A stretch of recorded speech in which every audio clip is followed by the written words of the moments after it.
And White House Press Secretary Sarah Sanders from Washington to join us about tonight's address. And Sarah, welcome back here to America's Newsroom. We've got a lot of things to go through. We'll see how much we get done, okay? Good morning. Sounds good. Good morning, Bill. Always great to be with you. What does the White House consider a success tonight? Look, I think you're going to see an incredible speech by the president, a visionary speech. The theme of this year's State of the Union is choosing greatness. The president's going to lay out some of the great successes that we've had over the last 2 years and paint a picture of what we can do for this country if we come together, if we work together over the next 2 years. One of the first opportunities that members will have, Republicans and Democrats, to come together will be to vote on and support the USMCA deal, one of the biggest, most historic trade deals in the history of our country, something that really fights for the American worker. This is something that both Republicans and Democrats talk about regularly, say they support, is helping the American worker, helping our farmers, our ranchers, and the forgotten men and women of this country. This deal does exactly that, and we'll see if the members can come together and support this trade deal and really make history by coming together and getting that done. We want to lay the table, a chance for you on that. I want to take you back to Sunday during the interview on CBS. A key line in this answer caught my ear when the president said this. I don't take anything off the table. I don't like to take things off the table. It's that alternative. It's national emergency. It's other things. And, you know, there have been plenty national emergencies called. So many are anticipating how far we go on border security tonight, what the president pushes for. When he said it's national emergency, it's other things. What are those other things the White House is considering?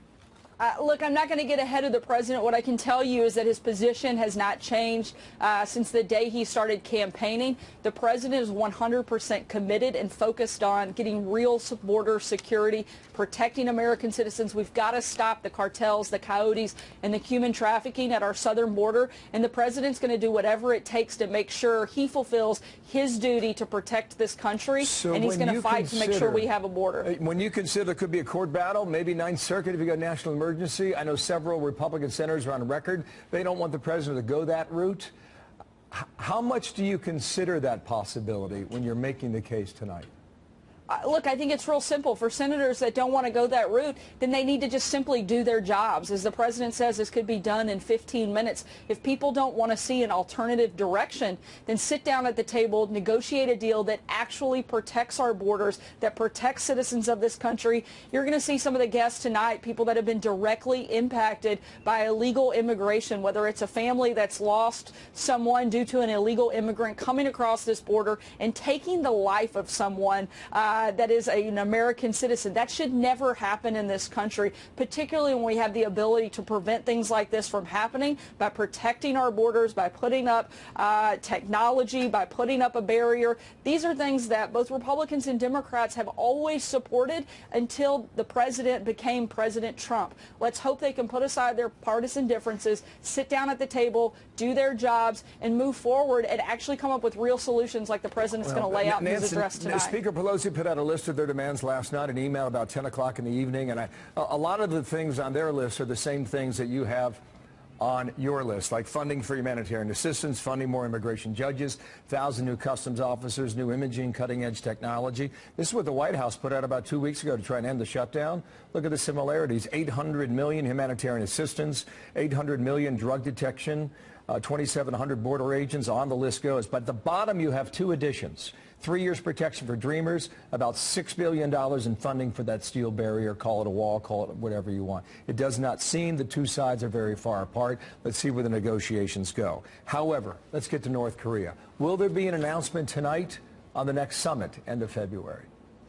Again, I'm not going to get ahead of the president's specific details in the speech, but I can tell you we continue to make progress with North Korea. The president's leadership has delivered a relationship that brought us the first summit between the president and Chairman Kim.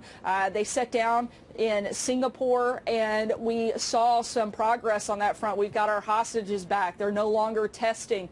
We have seen the remains come back, and some of those remains have even had identifications, and families have been reunified with those remains. There has been progress on that front. Should the American people expect a where and when tonight, yes or no?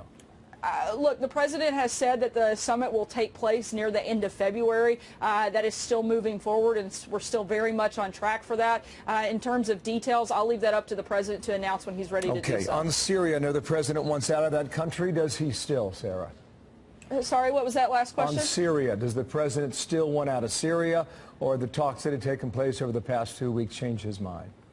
Absolutely. The president, and I know he said this in his CBS interview just earlier this week, the president wants to bring our troops home. The president doesn't want to be in wars just endlessly and forever with no end in sight. He has been to Walter Reed. He has met with these individuals. He's seen the sacrifice, which we will forever be in their debt for that sacrifice that these men and women make, that their families make, and the president doesn't want to continue that if we don't have to. He wants to continue to have a presence in Iraq to help with that situation. He wants to continue to absolutely annihilate the small remnants that are left of ISIS, and we're doing that as we withdraw, but the president is very much committed to bringing in the men and women in Syria back home. Inaugural committee is being investigated. Now you know that. Did foreigners illegally donate money 2.5 years ago for that?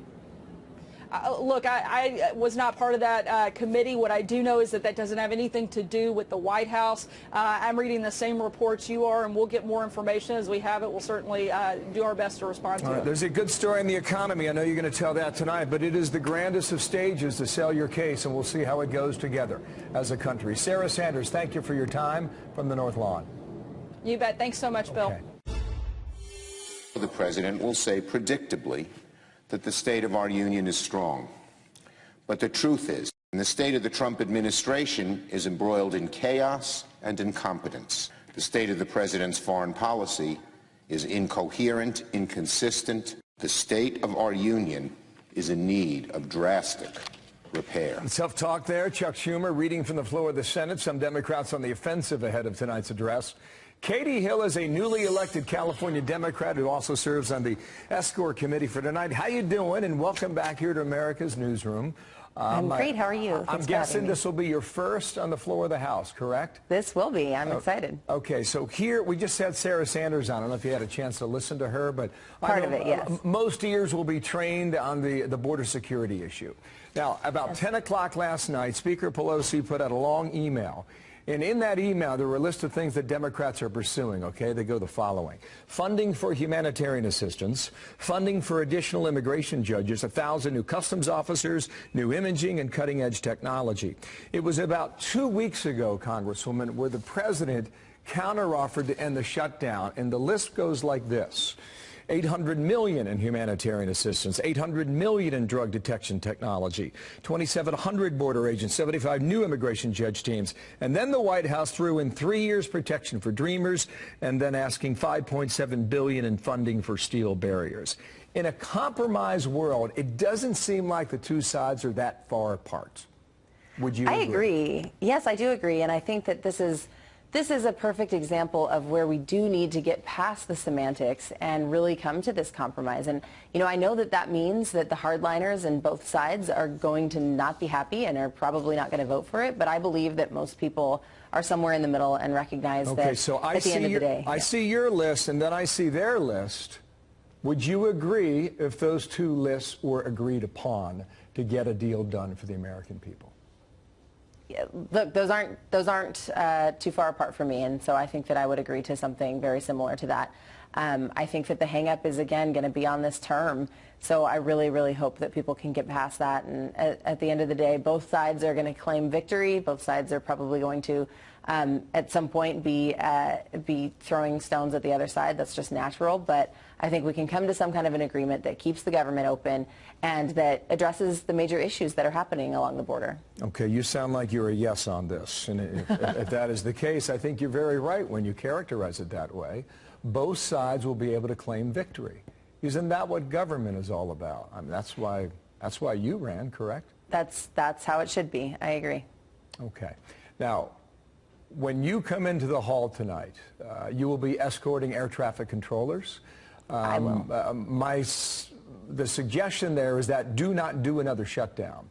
That's exactly when it. you think about the last 35 days, I think most Americans were highly impressed by the federal workers who chose to work without a paycheck. Were you? Oh my gosh, yes. And I went back to the district every single weekend and I spoke to them and I spoke to the air traffic controllers. I just couldn't believe the dedication and the service and the loyalty that they had to our country, showing up every day, but putting everything into it. I mean, you know, Chrissy, the woman that I'm bringing, she's a veteran. She's a single mom. She was experiencing homelessness before she got her life, you know, back on track and became an air traffic controller. And the most devastating thing that I heard during this entire episode was how her young daughter asked her if, because of the shutdown, if they were going to have to sleep in their car again. And that's what I can't bear to have happen again. So I really, really hope that these stories that came forth during the shutdown, the dedication of these hard workers, this will prevent us from having They were very happen. impressive. Listen, thanks for coming on today. I'm putting you down as a yes, okay? Is that all right? Is that going to get you in trouble? I'm sure it'll get me in trouble with some folks. Listen, I don't want to. We all know it's not that 2,000 miles concrete barrier. So I'm, you know, as long as it's not that, I'm pretty good. We'll bring you back real soon. Okay. Thanks for coming on today, Thanks so Katie much. Hill, California. Thank you.